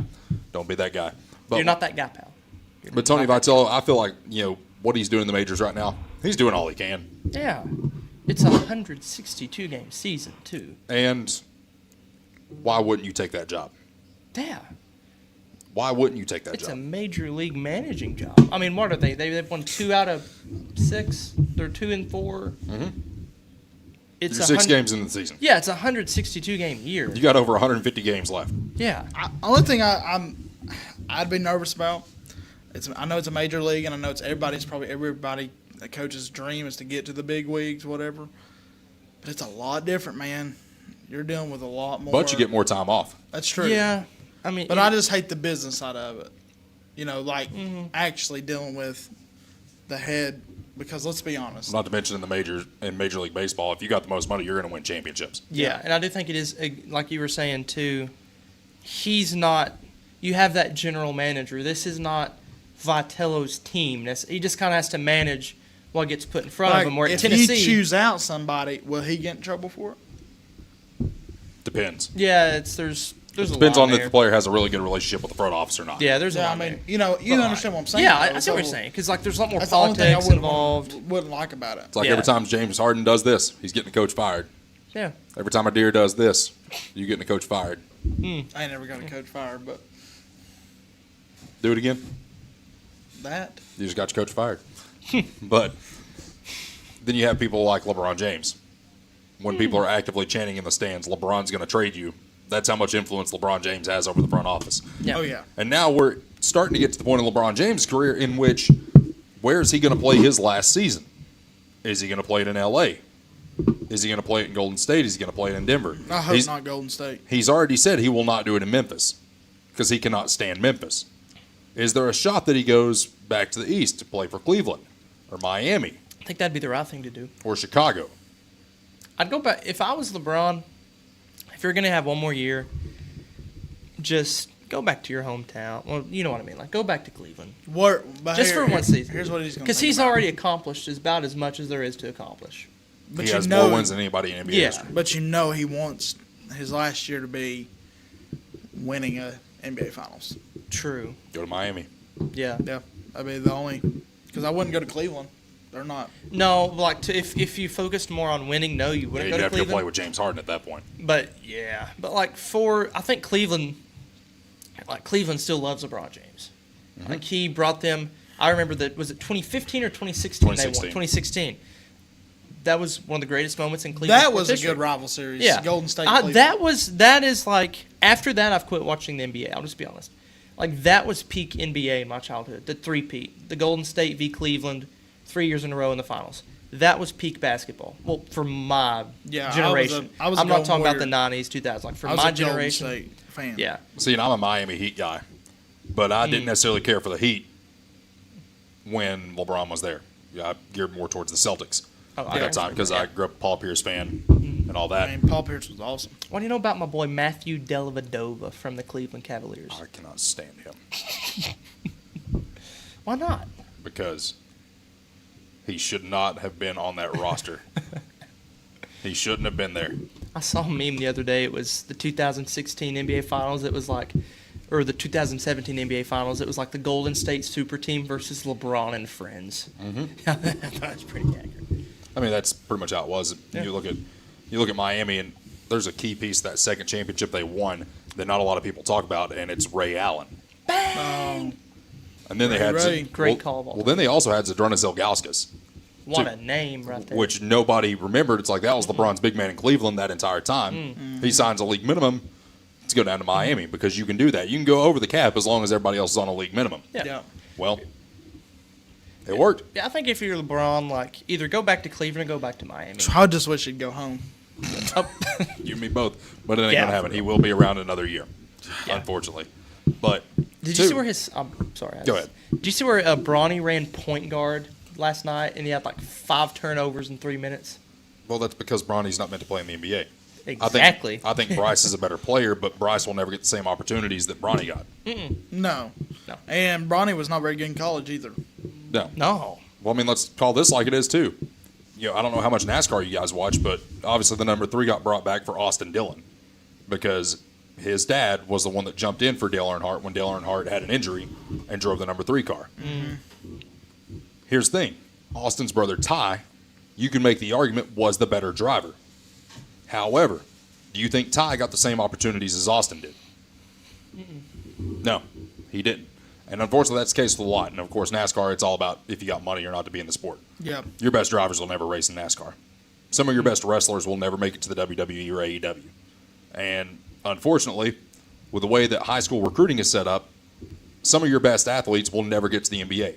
If Dalton Knecht had never came to Tennessee, Dalton Knecht is not in the NBA right now. No. I think he's getting underutilized in the NBA. Well, of course he is. That's my personal opinion. Well, we can blame the Los Angeles Lakers front office for that one. Yep. But, I mean, it ended up being one of the best trades that they could have ever made. They got rid of somebody that was always in street clothes and, got Luka Doncic. Yeah. But speaking of Anthony Davis. What are the Mavericks doing? Well, here's the thing with the Mavericks. They trade for Anthony Davis and, they get him in there knowing good and well what was going to happen. He's going to find a way to get hurt because that's what he does to avoid having to actually play and actually having to compete. And he jams his fingernail out for the season. Oh, man. Jack Hughes from the U.S. Olympic men's hockey team got his teeth knocked out in the gold medal game against Canada. Blood coming out of his mouth. And he makes the game-winning goal. That's awesome. And then Freebird is blaring in the background. Like, that's awesome. Anthony Davis literally makes 30 times the money that he does. Jack Hughes might make $2 million, $3 million this year. Anthony Davis is getting paid $60 million. Yeah. I mean, the NBA and, NFL, as much as I hate to say it, it's went this way instead of this way. I agree. And we're failing our kids. I'm worried honestly, college, high school, we're teaching them basketball and football as an individual sport. It's a I'm worried with NIL too that college could get there at some point. I think we're a few years off from that, but if it keeps snowballing, then yeah. I think we're getting there because the way the AAU is played, you got people running AAU programs that don't need to be running AAU programs, and when you have that, you basically have organized pickup ball. Is all you have, because they're not running offense. Because back in the day, we don't have to go back too far. 15 years is a long time. But you had 2 postmen, you had your center, you had your power forward, you had your 2 wings, your small forward, and your shooting guard, and you had your point guard. Everybody had positions. Everybody knew their role in that position. Well, now you have positionless basketball where you have somebody 7 foot tall playing in the corner, playing 5 out. He might roam the paint a little bit, but it's like, okay, shoot the 3 because advanced analytics say that is the best way to win. or the most likely way to win is to shoot the three. It works in 2K. It works in 2K. It works in the NBA. It works in college. But here's the thing: those guys are meant to do that. Yeah, that's what they're trained to do. They shoot the ball. Well, even in college though, it fails. Mm-hmm. I mean, you think about like Tennessee Kentucky, this past Sunday. Yeah. Yeah. And Kentucky, Duke. they lived and died by the three this year. Kentucky straightly lived and died by the three. I mean, it's just live and die by the three. It just don't work. I mean, the that's game just didn't work. I mean, that's why this might be a little bit of a stretch, but that's why you've got a 16 seed Siena team about beating Duke because they know the X's and O's of basketball, and they've got a great coach in Gary McNamara now at Syracuse. And obviously, Duke probably didn't take him as seriously as they should, so that's a part of it. But that's why you see the FDUs knocking off Purdue because it's all about fundamentals. It's all about coaching basketball. Tobin Anderson to Tennessee Tech, by the way. Shout out that. So that's why, like, obviously that might be a bit of a stretch, but that's why you see the really fundamentally strong teams going far in March. Basketball was made for inside-out game. It ain't outside in; it's inside out. Right. And it still works. People can say whatever they want to. NBA, the reason why a 3-point shot works, they don't play defense. Let's just be honest with ourselves. That's true. The only time you probably see them play defense is in the playoffs. I watched a game the other night. It was like 140 to 1. I'm like, what am I watching? Like, it was bad basketball to watch. Basically, an old school all-star game is what you were watching. Yeah.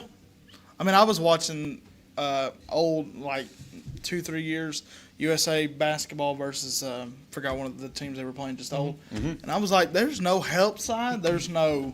It's bad. Yeah, it was just bad. Bring back the days of in the NFL Pro Bowl where they would knock the snot out of the punter, and bring back the day when you'd have Kobe Bryant setting a screen against Paul Gasol in the silver medal game.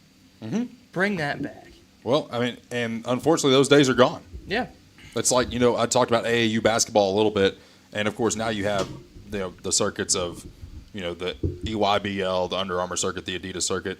Let's see here. Anthony chimes in. He says, if you had a chance, which NBA team would you be the GM of? Memphis, because I'd move him to Nashville. Yes, that'd be the easiest. Yeah. That'd be the easiest pick in sports. Because, we'll call it like it is. Memphis is no longer the biggest city in Tennessee. No. It's Nashville. I can't stand Nashville. But I think Nashville needs an MLB team more than it does. Then you got the Braves, though. I think Nashville needs another big-time pro team. I think they need an NBA or an MLB team. That's why I won't cheer for the Predators, because they're in Nashville. I cheer for the Blackhawks. Respect that. I'm not a big NHL fan. Give me Golden State, man. As long as I've got Curry, I'll be good. He's getting old. I know. But, I tell you who to give me. Give me the Austin P Governors. They're not It's in the not NBA. an NBA. It doesn't matter. Give me the Austin P Governors. Give me Austin P. Let's go P. There you have that. But at the end of the day, back to the AAU conversation, you got, like I said, a lot of guys running these programs that don't need to be running programs. 100%. And it ties back into, giving bad advice to your former players. Well, a lot of those guys are going to their former coaches for advice. Ace Bailey, who's now, I think, with the Utah Jazz. I don't know where he ended up. But basically, he thought he got to pick where he could get drafted. Yeah. He lost a lot of money because of that. A lot of money. And the reason that you don't do that is because he had somebody in his ear saying, no, you don't have to go there. You don't have to go there. It's like, no, you kind of do. Like, you don't just get to pick and choose where you go. He's at the Jazz. That's what I thought. Yeah. But, when he got interviewed, I know a guy.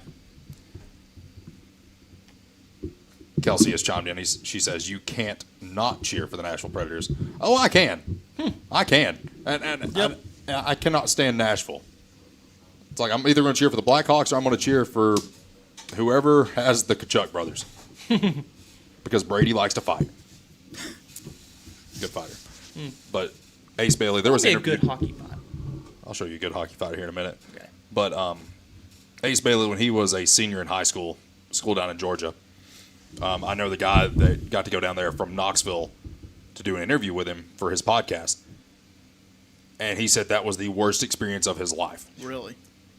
They were basically making him out like the best way I could describe it is, in some of the 2K scenes how it's like they have everything set up like cinematically, like you're doing interviews, people are helping you with these interviews. They thought that's what it was going to be. Like they were basically basing his life and interview off of NBA 2K. And you cannot do that by any stretch. And when you look at that, it's like, how many other kids are getting that information and that advice? Yeah. Yep. And I would say it's probably a lot, if we're being honest. Tyon Evans that played at Tennessee. You think he willingly made the decision to go up to Louisville? No. No, he didn't.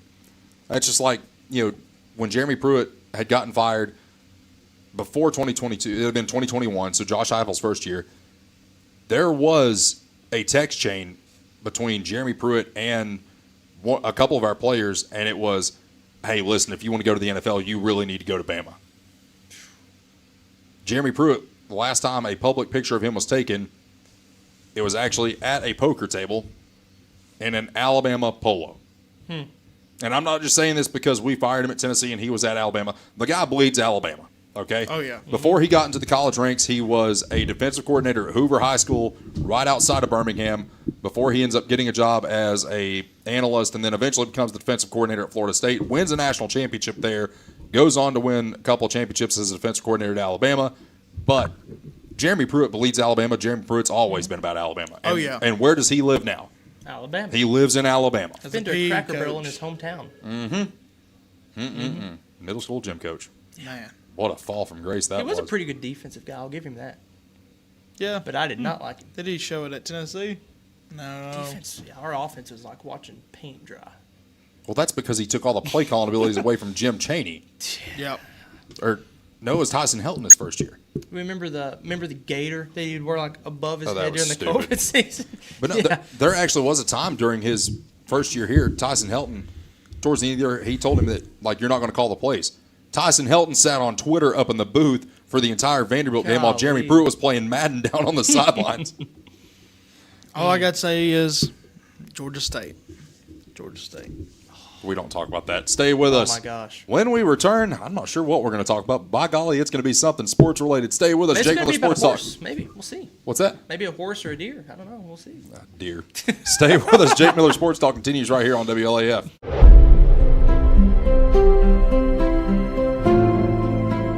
At Alco Builders and Realty, we have agents that know the area, that are experts in the local market. It's very important in real estate to have someone on your team that understands the market. Give us a call. We'd love to hear from you.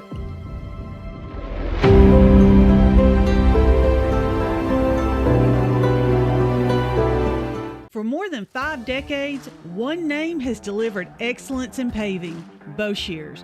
Boshears Paving. From the perfect finish of your home driveway to commercial parking lots to roads for a new subdivision, Boshears Paving handles all types of paving projects. Boshears Paving protects your investment, enhances curb appeal with expert seal coating and precise professional striping. Unmatched quality, reliability, and service you can trust. No matter your paving needs, Boshears Paving is your solution. Call them today, 423-562-2162.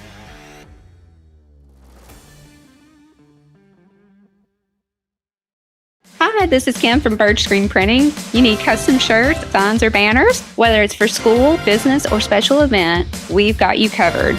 We're local, friendly, and ready to help turn your dreams into a reality. Fast, reliable service from folks you know and trust. Come see us at Bird Screen Printing. Let's get your next project started. Hey, this is Larry Burge. Stop by and see us today in downtown La Follette at 225 East Central Avenue or call 423-562-3044. 562-3044. Go Cougars! Whether you're a contractor or you're just handling a project around the house or farm, CNO Metal Sales has the best prices in the tri-state. Metal roofing custom cuts as well as delivery are available from CNO Metal. Be sure and ask us about our lifetime warranty on metal. Matt Klein can handle your big or small jobs from 1 piece of metal to 100. Select from 22 colors. CNO Metal Sales is right behind O'Reilly's Auto Parts in Middlesboro. Just take a left at the first stoplight and CNL is on the right. See or call Matt at 606-248-5744. This is Matthew Klein, former Cougar number 42. Come see me at CNL Metal. Since 1963, CNC Concrete has been serving Campbell County and surrounding areas with the best there is in concrete. The best in rock, the best in rebar, the best in sand, the best in pretty much anything pertaining to concrete. That's CNC Concrete. Bobby Crass is his family's second generation of owning and operating CNC. As Bobby says, we hold your dreams, the concrete to your dream home. CNC Concrete, open Monday through Friday, 7 a.m. until the job gets done. Citizens Bank is a locally owned and operated bank serving communities in East Tennessee. The bank was established in 1934 with 3 guiding principles at its foundation: assurance of safety to depositors, a high standard of service to customers, and a genuine desire to serve the community. These principles are the core factor in the success that has lasted over 85 years and grown Citizens Bank to the renowned financial institution it is today. To learn more about Citizens Bank, visit citizensbank24.com. Quality and Clayton go hand in hand. That's quality constructed homes from Clayton Homes. The staff at Clayton Homes, located right here at home in Campbell County at Jacksboro, is ready to help you through all the steps of home ownership, from selecting the home that's just right for you to putting the keys in your hand. Since 1956, Clayton Homes has been making dreams come true. See the home folks about your new dream home from Clayton Homes, 110 North Street near Jacksboro Middle School. Call or just come on by. When it comes to a personal loan, the person you talk to makes a difference. At Community Trust Bank, our loan specialists understand whether you're consolidating debt, covering expenses, making an amazing purchase, or planning that dream vacation. Your reasons are personal. That's why we offer flexible payment options and competitive rates to help make it happen. Community Trust Bank, building communities built on trust. Member FDIC, equal housing lender. Hey, this is Chris Malone at Doyle's Tire Shop. We invite you to buy the new and used tires and friendly service.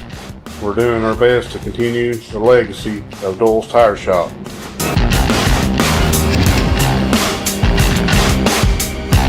Come see us on the 4-lane next to Eagle Tire Pro, right between La Follette and Jacksboro. Doyle's Tire Shop. The tradition continues.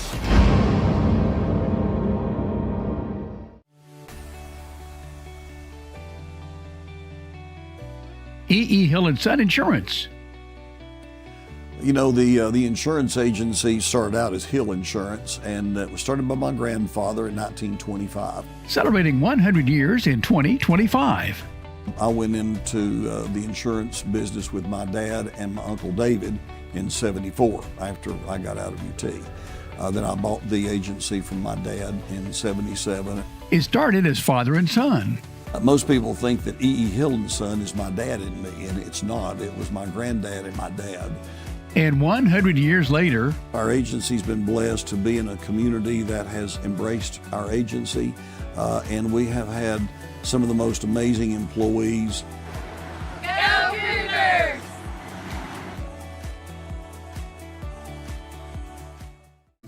When you think loans, think green and look for us under the big green sign, First National Bank on the 4-lane La Follette. Our hometown staff welcomes you by today. See Brian. Ask for Carrie.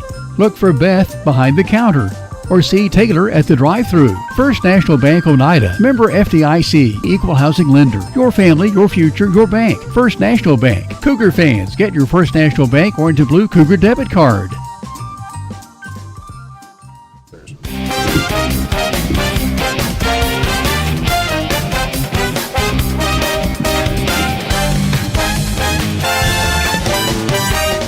And now, for your complete analysis of all things Campbell County athletics and beyond, it's Jake Miller Sports Talk on WLAF.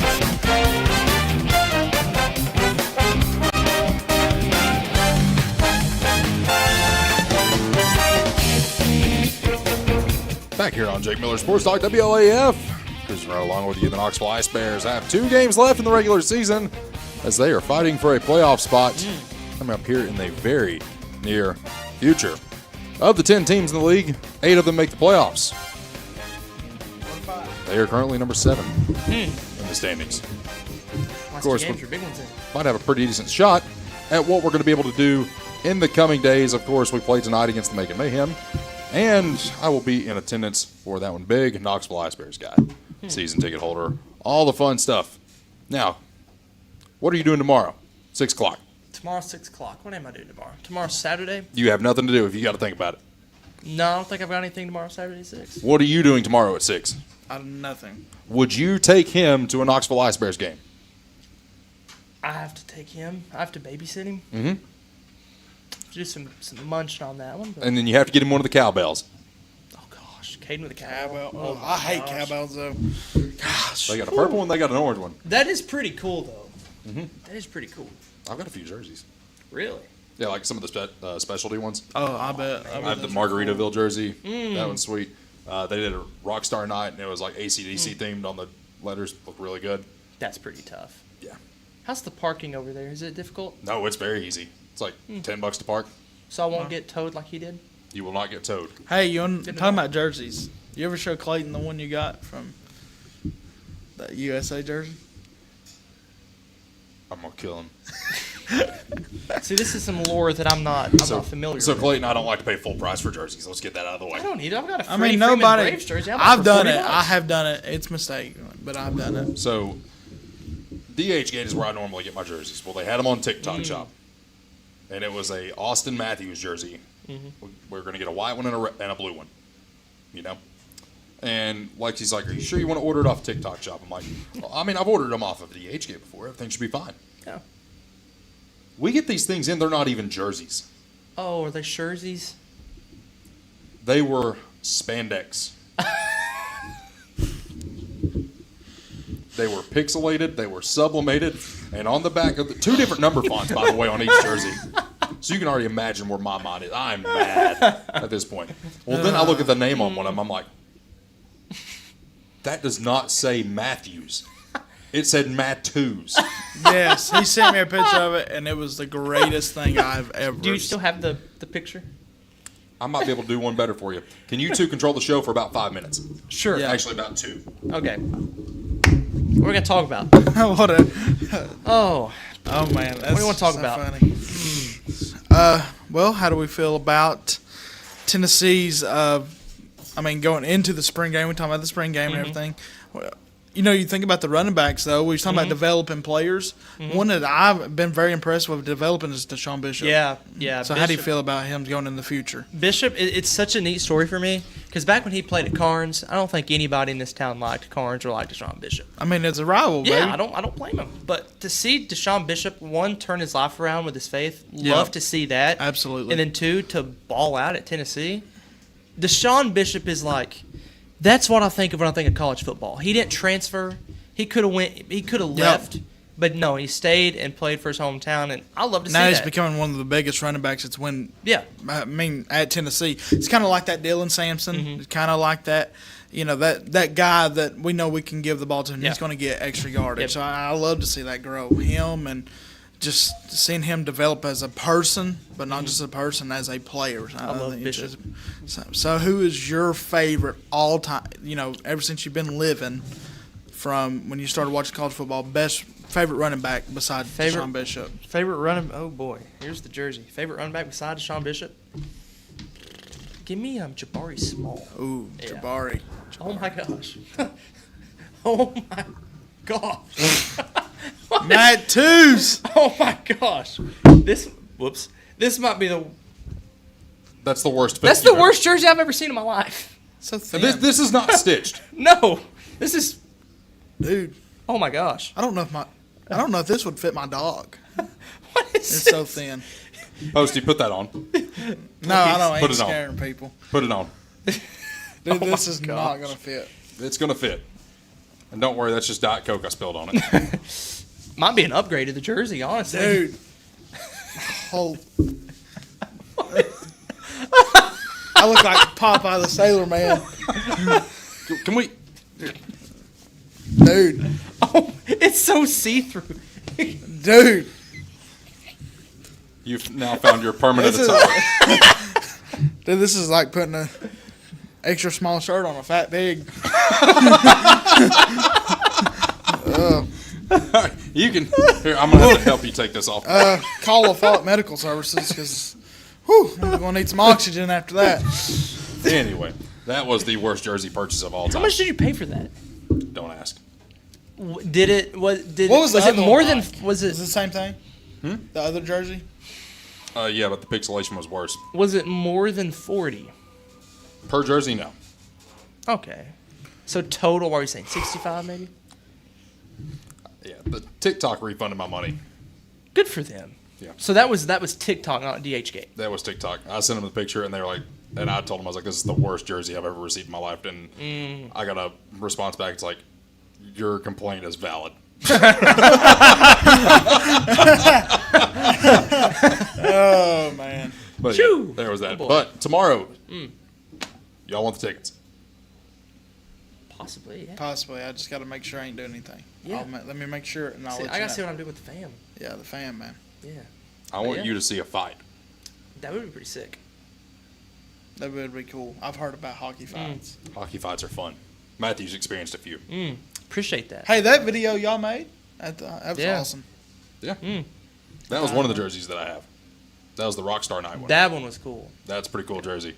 But, Matthew and I, we'd also, and don't buy anything at this if you don't want to, but we stayed for a jersey auction after the game. I could not believe how much some of those jerseys went for. Jimmy Soper is probably the most well-known player for the Knoxville Ice Bears. He's their captain. He's the one that's always getting into fights. He's not scoring a whole lot, but he's got a lot of assists, which counts as points in the stat column. Okay, I've always wondered how that worked. So it's one of those deals like you kind of do your own research with that. But his jersey, I watched it go for $2,100 that night. Golly. His brother Kyle, his went for like $1,700. Wow. The amount of jerseys that I saw, like all the players that were dressed that night, their jerseys sold that night. Wow. And watching the amount that people were paying, I'm like, somebody just made a fat stack of cash. Yeah. We're going to be seeing stadium renovations next year. Due to auction jerseys. What's that? Due to jerseys being auctioned off. Yeah. Speaking of jerseys, how about the Cougars' new pinstripes up on the baseball diamond? Those are sick. Those are clean.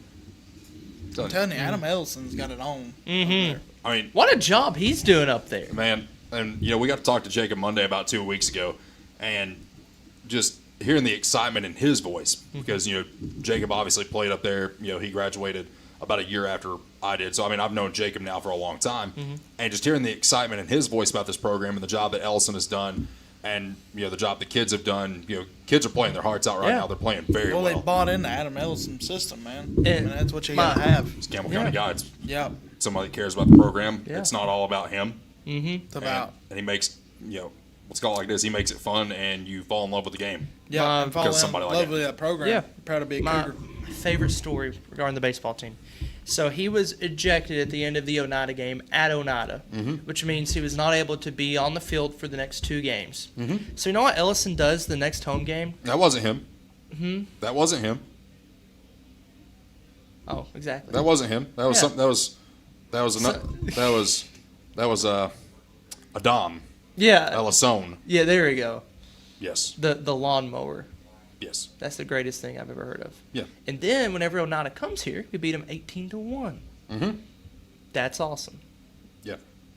But I mean, you brought up a good point. The kids have bought into what he's doing. Yep.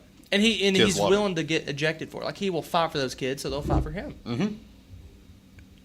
I mean, you take somebody like Adam. I mean, he's been in the sports realm here in the county for a long time. I can remember when he was an assistant coach for us up at La Follette Middle School's football team back in like 06. Oh, wow. Yeah.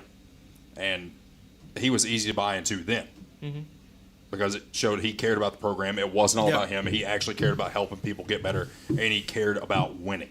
Yep. But he was going to take that talent that he had. He was going to take that, develop it, and make a winning program, a respectable program, a program that the community can get excited about. What has he done with Campbell County baseball? He has done just that. Same thing. Yeah, I mean, even last year, the Jellicoe game, Brown Archer was packed. It was a beautiful day. Place was packed. I mean, we always put our camera in the bleachers. Like, there was people all around that camera. Like, it was packed. Like, people bring their lawn chairs. Like, they love to watch baseball. And even as an assistant for the Lady Cougars, he's done a great job there with the basketball team. Did leave me in Florida, but that's bridge under the water. Well, that's no water under the bridge. Yeah. But yeah, thank you, Jake. But I mean, you know, Wow. you just think about that though. Yeah. You know, you kind of you get excited about that, but it's not about, you know, it's about Campbell County, and that's where, you know, we've talked about getting back to that pride of being. I'm proud to be a Campbell County baseball player, basketball player, girls basketball player, softball, football. I mean, soccer. You know, them sports.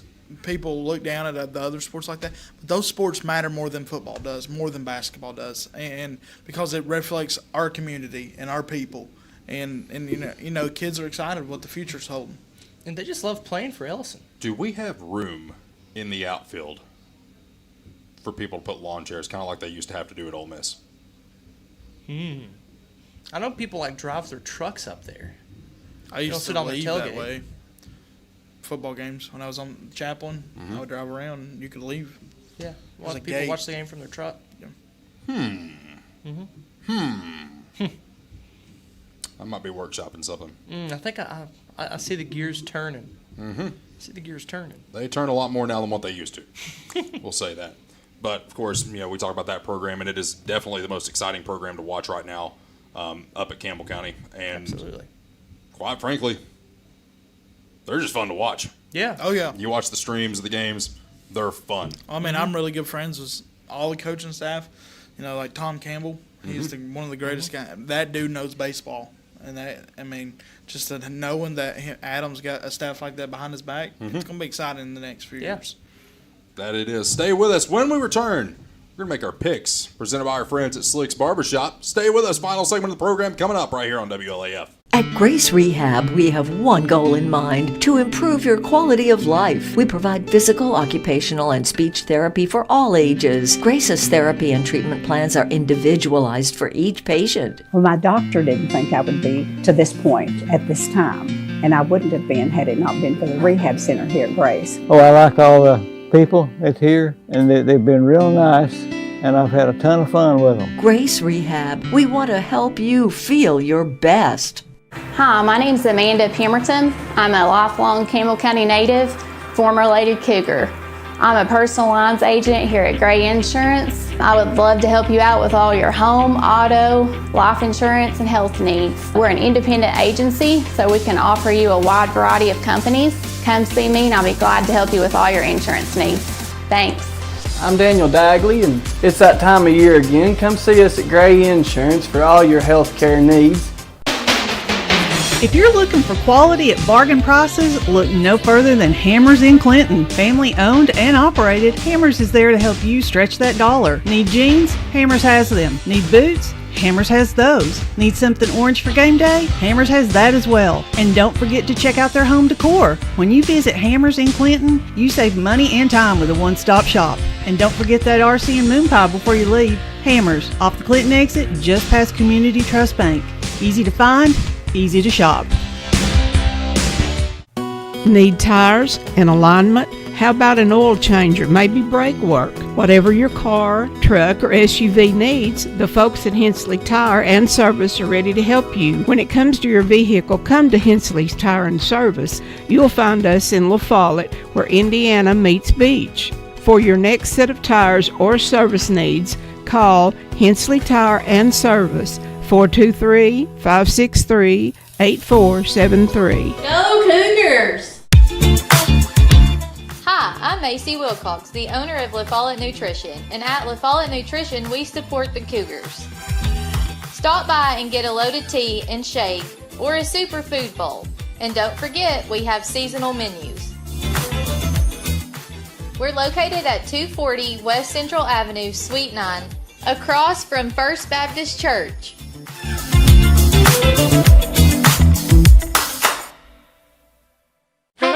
I'm Bailey Ball. Come see my dad, Billy, at La Follette Mine Supply. Hey, he's my dad too. Come see our dad. For septic tanks, PVC pipe, septic chambers, and rebar. Be sure and ask about our low prices on Tractor Ag Fluid, Def Fluid, and Rotella T4 motor oil. What's that? No kids zone? You can read? Campbell County's premier sports radio and TV talk show is on the air. This is Jake Miller Sports Talk on WLAF.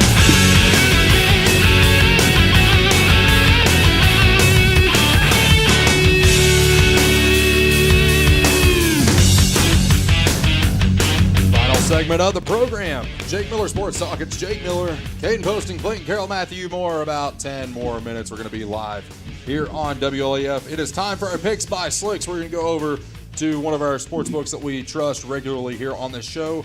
Once again, we do not encourage anyone to go out and gamble. If you feel free to choose to do so, please do it responsibly. If you or somebody you know has a gambling problem, call Tennessee Redline 1-800-889-9789. All right, guys. Tomorrow, 6 o'clock. Yep. Illinois, UConn. Illinois is a 1.5-point favorite in this game. Would not have thought that. The over-under is set at 139.5. If you don't know what that is the combined score of both teams going over or under a certain number.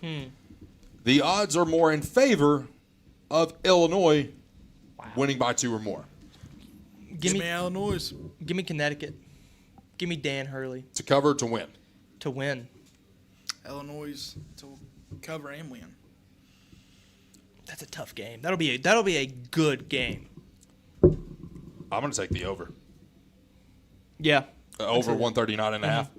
And now this one, oh boy, this is a tough one. You got number 1 seed Michigan, number 1 seed Arizona. Michigan only a 1.5-point favorite in this game, even after what we have witnessed through the entirety of this tournament. Yep. Over-under set at 157.5. So, I mean, you got about a 20-point swing from the first game in this game. Guys, the choice is obvious here. Yeah, I've got to take Michigan. I don't know if that's the option. I got to take You're taking Michigan. Arizona to win. I'm taking Arizona to win. I think Arizona's physicality is going to mess Michigan up. I just think Arizona's a better basketball team.